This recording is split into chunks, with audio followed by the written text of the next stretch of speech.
we'll go into this first one, Deathstroke Inc. number 9. It is part 6 of the Shadow War. Revenge Never Ends is what it's called, Eric. Written by Joshua Williamson, art by Paolo Pantalina, colors by Romulo Fajardo Jr., letters by Steve Wands. Now, I'll tell you right now, I have given Paolo Pantalina a little bit of credit, maybe too much now in my mind, because I said that he was really going with that Howard Porter look that kind of fit some of the other things.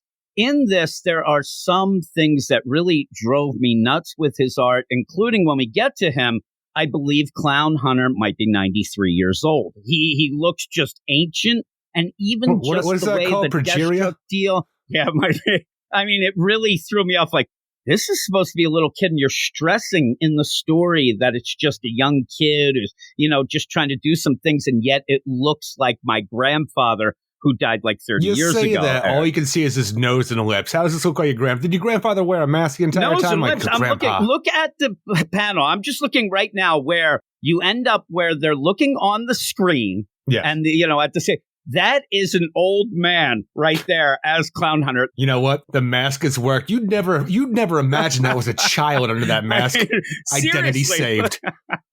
That's the thing. They're like, oh my God, who do you think Clown Hunter is? I don't know. We're going to go and check the senior citizen home because he saw all that. We got to go to Denny's for the early bird special to get that Clown Hunter. The Deathstroke mask even throws me off a bit here. Some of the stuff. The thing is, I'll give you crap and stuff like that just because I like to, but I'm not a huge fan of the style because I'm not a huge fan of Howard Porter's art style, and this apes it a lot in my mind. This might be the normal style of this artist, but I'm just not a huge fan of all the lines and all of the angles because it just makes things look weird to me. For some reason, the art in this, while it is completely passable and it might be fine for a lot of people, doesn't ruin it, I don't think, for me. This is the big mini event of the year, after Trial of the Amazons and War for Earth. This is the one that really means something, Jim, and I think the art should just be a little bit better in my mind. Well, and then when you go to the Robin book next, it is. I mean, that's the problem with my deal. And so I just wanted to say I have actually kind of been defending the art and saying, because it's not your style, it's more of something that I usually go with. I don't like it in this issue. It doesn't ruin it for me. It just, when I saw Clown Hunter, I just looked at him and just started laughing, which I usually do anyway. I'm not Benjamin a big fan. Button? Not a big fan, really.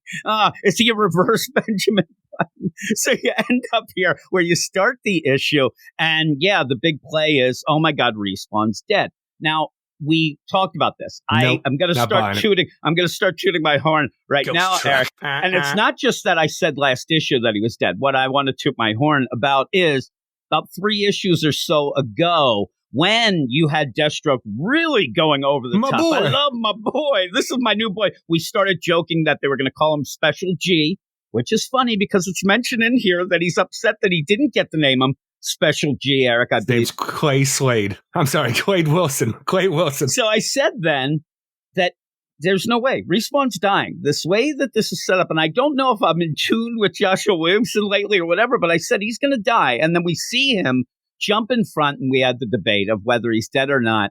And then when I read this issue, I'm like, they're really, really, I mean, I know that you're going to demand, and I still think there's that heart. We talked about that maybe with Lord Deathman. That's not actually Damien's from the Robin book, that you actually will be. But they're really trying to give you, they show you the body. Trying a little too hard, if you ask me.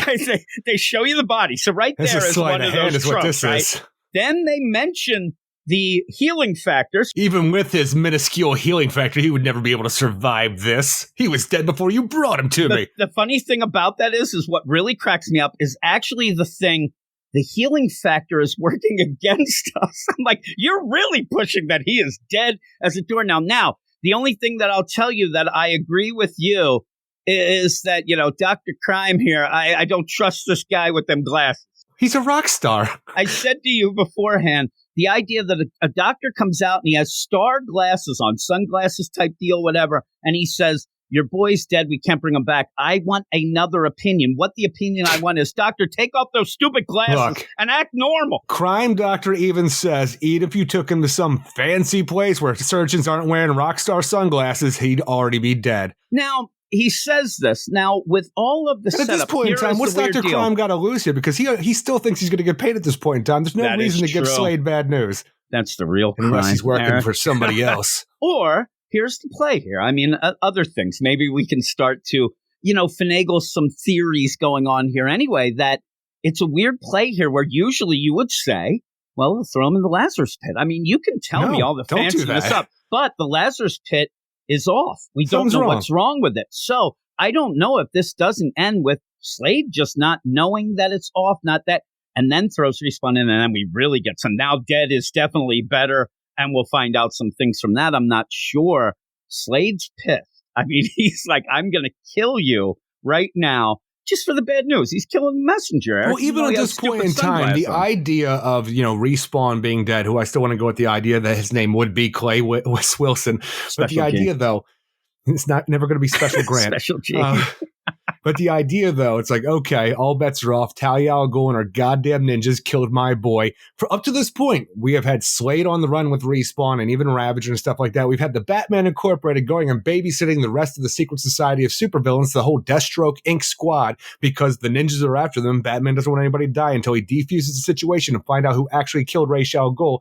But now all bets are off. Now it's time to get his boys back together and take the freaking fight to Nepal there and take out the entire, Demon's Fist and Demon's Shadow. That's a suicide mission. It is. And the problem is, Talia and Ninjas, all this, nobody seems to realize that each step each of them takes just makes things worse, which happens. I mean, I'm not even saying escalating or whatnot, but for the most part, Slade was going to lay loose because he didn't want Respawn to get involved in this. His boy. He didn't want him to get in trouble, get hurt, get killed. She took the fight to him. She kills him. And now Slade says, I have no reason now not to do anything, and goes on a suicide mission. But Slade, you got to understand, there's no way in my mind that Respawn is actually dead. Just wait a few minutes, to still hunker down a little bit. Look, the thing is, Slade, I don't care what they say. He was cloned from your blood, made into a boy with Talia al Ghul and you. He has a healing factor. That's the reason he was brought to life. Eric, it was working against him. Do you remember, Slade, when you were actually dead and all it took for your dead body to come back to life was a fucking leper to touch you? That's all it took. Let's get Raptor over here. Touch your dead boy's body. He'll be fine. And if people don't realize that in the Christopher Priest run, you ended up having Raptor bring back Deathstroke from the dead because of his leprosy. For being gross. Because the leprosy going in activates the healing factor, brought him back to life. Nonsense, but that's the case. I'm surprised that you don't have him at least mention that or something, or the idea where Rose is there, because Slade's off. I don't mind Slade going, oh my God, my boy, they killed my boy. He's not thinking right, whatever. He hasn't this entire time as far as I'm concerned. I know, and Rose should be there to say, well, Dad, you've died like 17 times. Like, he might not be dead. Like, maybe we can figure this out. But the way that Joshua Williamson, that's kind of one of the things I don't love about the start of this issue, is like you said, you're overselling it. Now, you're saying you're overselling it because eventually he's coming back. Definitely I think that he's overselling it because it doesn't make sense to have him die this way. So you have to oversell it. You really have to throw the evidence out there over, so that you don't sit there and go, well, he has a healing factor. Well, why does this? And it just didn't make complete sense to me. But it did make me laugh because I did tell you that he was going to die. But that does set the thing going on. We'll see. But when you end up going off from this, then we see Batman and Robin, Damian and Batman confronting Deathstroke. Yeah, Deathstroke here. Where this ends up, and I'll just say, you have said in the Harley Quinn book that you had Sam, Kevin's girlfriend, if you're reading that book, was going to be Verdict, this new villain. And then you started saying, it's too over the top. It's too on the nose. It's too on the nose. This issue, in my mind, it almost felt like that at first, where there's going to be the swerve when you have this Deathstroke, like, I worked with you at one. I am so tired of Batman being the dumbest person in the books that's going on, because it seems like every clue, like, you knew it issues ago, and it just even blew me away that Batman's that dumb, but Deathstroke seems to know what's going on. Everybody seems to know that. Our big reveal for this part of our Shadow War part 6 and 7, Geoforce is the Deathstroke that took the freaking gun and killed Ra's al Ghul. But Batman, unless he's being really quiet about this, which would piss me the hell off like this. Share your thoughts, Batman. Please do something here. But he just seems to be in the dark about this, and it pisses me off. Just to do the horn here, here's the first clip, Eric, just so people realize that me and you have talked about this months ago when this first started. I think it was actually the second issue of this whole Shadow War deal where we said this. Here we go. It looks like a Deathstroke, but a Deathstroke in a classic outfit. Now, there's a lot of clues on that first scene. The big deal. I said, I'm not going to toot my own horn here, Eric, but I will toot my own horn. I might not be right, but the idea of it has to be Geoforce. It has to be. Has to be Prince Brion. There we go. We said it right away. We're not smart, guys. It was so obvious. In this issue, it does it again, where Batman now finally seems to have finally realized, but he still won't say it. It's so ridiculous because he ends up, going against this Deathstroke here, trying to stop him. This guy ends up, hey, I want to bring down both Talia, Deathstroke, all that. Damian's pissed off. You killed my grandfather. All these things going down. And then they let him get away. He gets away. Well, not only just get away, but he was able to, break through a brick wall. And Damon's like, how was he able to do that? And when they finally get to his actual escape thing, he escaped again. Oh my God, there's a giant sinkhole that he used here. What caused this cave-in? I didn't hear any triggers of explosions and stuff like that. I'm like, come on, guys. Like, you're playing this like this now. And then Batman goes and looks. Now, it seems to me as if Batman has finally realized. Like, he's like, wait a second. This is the second tunnel this person's made. He went through there. He's got, and he's, I worked for you and I tried. And in this part of the timeline, I swear, Deathstroke's known for days already. Yeah, he has. He did. He went to that. He went to the scene of the crime, looked at the freaking rooftop like, you know what, Geoforce. And that was the thing. The play was, Deathstroke said, I'm looking at it through the eyes of a killer, not through the eyes of a detective. No. You were doing detective work. Batman's terrible. He has been terrible for a long time. And even if he is a good detective, he is a terrible teammate and father, and I hate this aspect to him. Yeah, and even then he's like, Damian's, do you have something to say? Do you? And he's like, father? And he doesn't say anything. And it's only so you can get the reveal next issue, but still, it was very obvious from the beginning that Batman took the wrong trail of clues. We said he was worried about the tailor of a suit, not the idea of the biggest clue was a giant burrowed hole that nobody made with. Again, it happens. He's like, he's looking at the dirt. Oh, my goodness. But you go off then to where you have Ghostmaker and Clown Hunter guarding Deathstroke's guy. And the rest of the Batmans think that are still alive, which is still kind of weird because, this is all a Joshua Williamson story and stuff like that, and leading out of the Robin book and the Deathstroke Inc. book, which he's, both writing. But in that whole thing, when you had the idea that on that Lazarus Island, during the League of Lazarus tournament to the death, you had the freaking Jiro Kawato Batman of Japan, not Jiro Kawato, but his name's Jiro, but the Batman of Japan.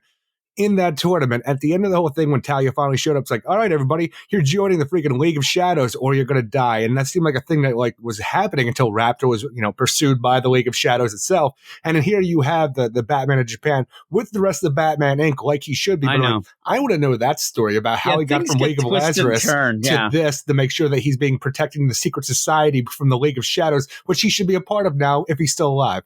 Well, maybe they could talk to Clown Hunter. He's a wise old man, Eric, as he's standing there. But I like that you have the secret society where they're just at that table. They don't even give them cards to play or anything. They're all just staring at each other at that table. Give them some snacks or something. But the idea of we're protecting them. Oh, no, we're getting attacked. Oh, is it the ninjas? Is it Talia? How would she know that we're here? It's not that. Slade's kind of a dick because they're coming in here and just, use a door, or at least say, hey, I'm here. I guess they probably wouldn't answer. His boy is dead, but Jimmy's pissed. He just busts through. I like that you end up having Ghostmaker's like, I'm going to charge Batman for this. Really? He ain't got no money, buddy. You're the one. You're the tech guy and all that. But you end up where he's coming back. I'm getting my society. Can I say a weird editor's note that's not in this, where this issue takes place before, I think the latest issue of The Flash, because Girder is alive and well in here and part of the secret society of supervillains. Him and Skeletor. Dr. Destiny. Oh, yeah. I like seeing Skeletor there. He's there for a little comic relief. But yeah, he comes in, he's getting his society, and they're going off to take it to Talia. That's it. This is a suicide mission. Screw you, Batman Inc. That's just the greatest idea, too, because you have Deathstroke come in here, tell us to do a rah-rah speech to his team, we're getting out of here, we're going to go do some secret society shit. And the idea is come on, Ghostmaker, I've heard about you. Ghostmaker's talking shit, but ultimately it's look, Batman asked me to do a favor. Fuck this. You guys do whatever the hell you want. I'm out. I saw some people not like this. And it works for me so well. I think it's great. Because even then, Ghostmaker's like, the hell? I'll do what Batman's going to ask me because we're kind of bros here, but yeah, I don't care. You go do what you want. But even the idea that you elevate Ghostmaker in this with a small amount of time that you actually do it, where Slade does break, and then the idea is You really think I don't have trackers on my people? Surprised we never met. I heard stories about you. And then Ghostmaker goes, and you. I always thought you were a bit overrated. A lot of talk and not enough walk. But what should I expect from a guy who usually goes after kids? I'm like, hoo.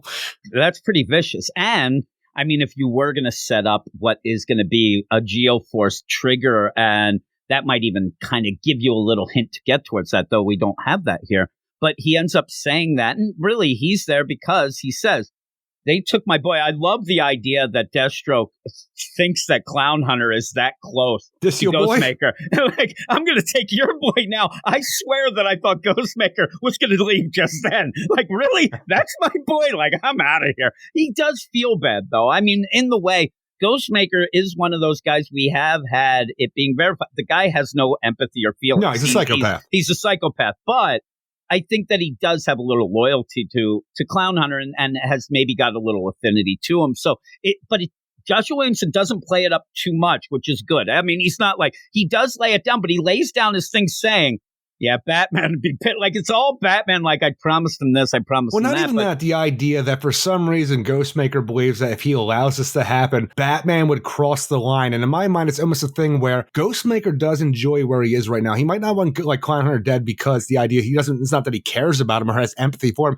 but right now in my mind, because of who he is in the middle of training. He doesn't want to see all that time spent wasted in that element of just killing Clown Hunter because he is in the middle of trying to have his own version of a Robin to a degree. But the idea that he thinks, what he says here, is that if you killed him, Batman would finally cross the line, which would put Batman in Ghostmaker's league. And he doesn't want that. He likes being better than Batman, that he will cross the line where Batman won't. So he doesn't want that. So it's kind of a cool idea of the way it's played out in my mind here. They had an editor's note here. You didn't see this one either. He says, Batman would finally cross the line if I let Clown Hunter die. Editor's note, Jason Todd right now is really pissed. He's like, the idea that Clown Hunter is going to make him do it. Damien's, I like all of them. But it's okay. And like we said, they might not be real, but I like the justification of it from Ghostmaker.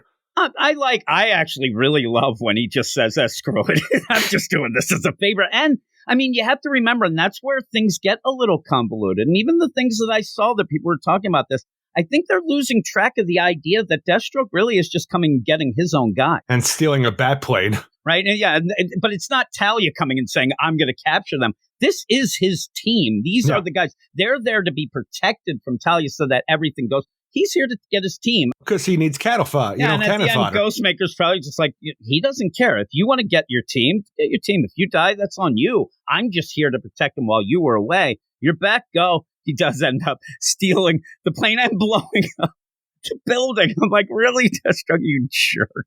And that's where I said, where Ghostmaker's like, I'm billing Batman for this. I don't think he's going to be able to pay for that, Ghostmaker, and you know that, but they end up flying off. They get the Batplane, which is a good play of when they do get to Nepal, and Talia ends up thinking that it is Batman and Damien. Oh, my boy has returned. There are a lot of people stuffed in that plane. There's going to be a lot of, some people are there like, who's sitting on my hand? Who's doing this? You got a lot of stuff going on. There's a lot of people, including, like you said, Girder. Big boy. Skeletor. But yeah, they end up going, and in that point, you get Angel Breaker talking with Talia. And a lot of this is a lot of talky talk. Well, even the idea where, I talk about what's been going on previously. I couldn't get Black Canary on our team. Hey, we still have, just a little wink to the reader. Me and her have background. Couldn't get her to come along. But when you go back to like Mother Soul and the idea, take her back to Lazarus Island and all this other stuff. And you have that weird connection now because up until this point, you had the League of Lazarus trying to raise the demon through the Lazarus fluid and stuff like that, and even taking over Connor Hawk's body because he was the winner. And it's such a weird thing because it was just like a green, almost chemo kind of demon looking thing. Yeah.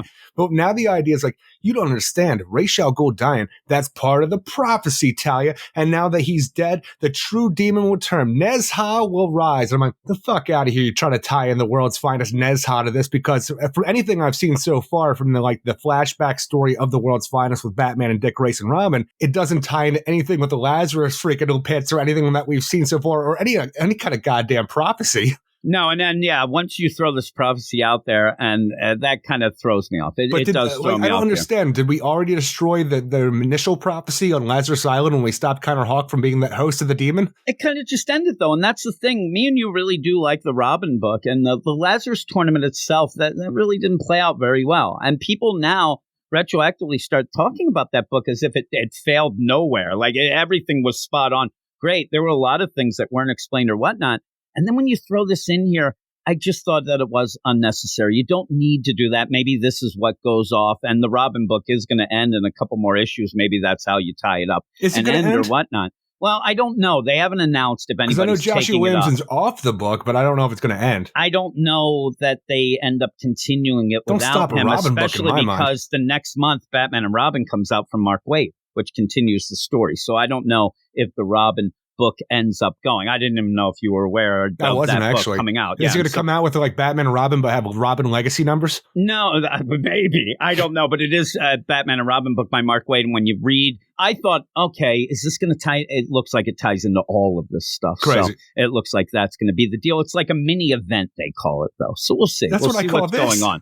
Yeah, really. But you end up where it's funny because when you do have Talia and Angel Breaker walking, it really feels to me like a very like Star Wars-esque Emperor Darth Vader, even a Darth Vader and Grand Moff Tarkin. And Tarkin is what I was going to say. Almost that idea of what? Leave now in our moment of glory? Like it gets to that even more the next issue, but it did feel like that. It does feel big. I mean, some of the stuff in this, it's not the greatest. You're just getting the talky, but it does feel important and big. And that's why I like this event. But this issue, you're setting things up. I mean, that's what you're doing here.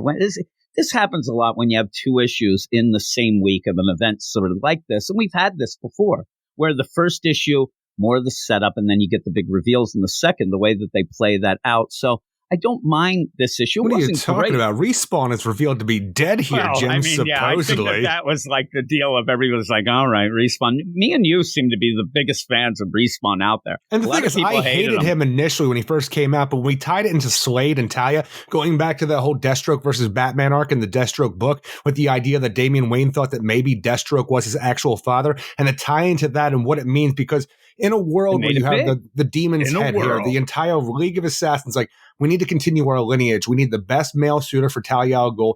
Batman happened to be that. But in a world where there is no Batman and or Bruce Wayne as Batman, Deathstroke is the number 2 choice always. So why not do that? Especially with the healing factor. It's an exciting thing, especially given Damian like a weird half brother with Slade healing factors. It was a very compelling story. And I refuse to believe that ends fucking right here. Because when it first came out, a lot of people pish-poshed it because we had that kind of play of maybe Damian was that in that Deathstroke Batman crossover back in Rebirth, but I like this. And it's funny because when you said that about how we hated Respawn at first, like you love the Double XL too, but when you end up having these characters, there are so many characters that we start off hating and then we end up really loving, like Kevin. Roundhouse. At Roundhouse. Both of those are the ones that I think of right away that we didn't like at all.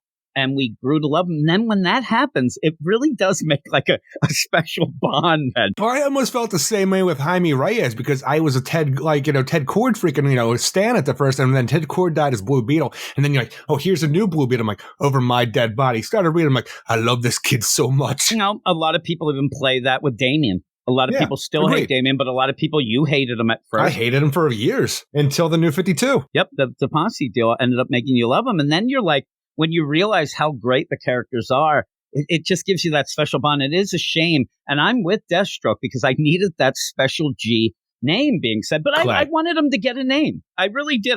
Why didn't Deathstroke name him right then and there when he said, I was so mad that he didn't? Because I want to be right about Clay. If he is fully dead, do you think then he puts a name on the gravestone? I know he's not putting special G. That's for damn sure. What happened if he did? Would you laugh? How much would you laugh? The thing is, it would continue on the idea that Deathstroke's not acting right because nobody would fucking do that. Well, I do want to point out something too. I'm glad you said that right before we give our scores. When you do have Ghostmaker and Deathstroke fight, Deathstroke goes down real quick, and he says, and I know that Shadow, slow, old man. Ghostmaker is good. I mean, you can't go with the idea of that, but that even shows he's off. Like him going down that easy, really, like you're getting slow, old man, all that stuff going on. That I think that this might be leading to something. And I think that Deathstroke's going to play a big part in the Dark Crisis. So we'll see what all that means and whatnot.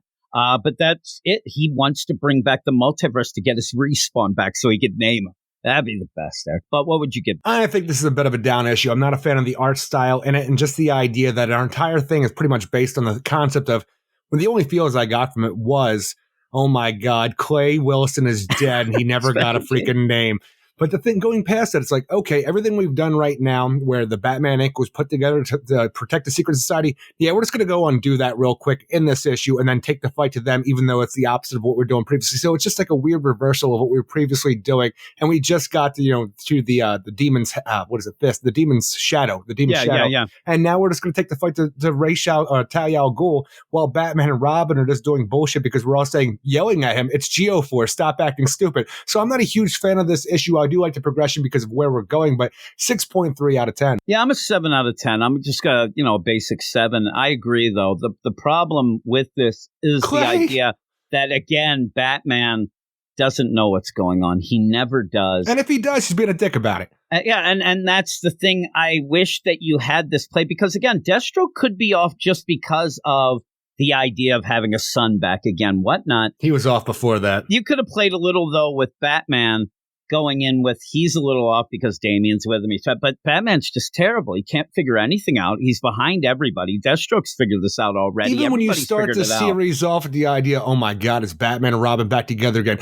What do you say? Like, Dad, what do you say about this? Like, I think you killed Alfred, and if I had been there, he'd still be alive. Get to that. I have a clip. Why the hell would you say that just to freaking retcon it later on? That's not what I meant. But that's what you said, asshole. I will hear the clip when I tell you exactly what they were doing. But even with that, the idea, there's Batman, and Batman sucks in the story. He's kind of in the back seat of this, which I get it. It's Talia, Deathstroke, whatever, but he's there to be there, but he's not doing anything. Even when he shows up to Talia and starts making out with her, I'm like, and then oh, that was a mistake. I'm like, what is going on here? It's like a fucking fever dream. A lot of swerves.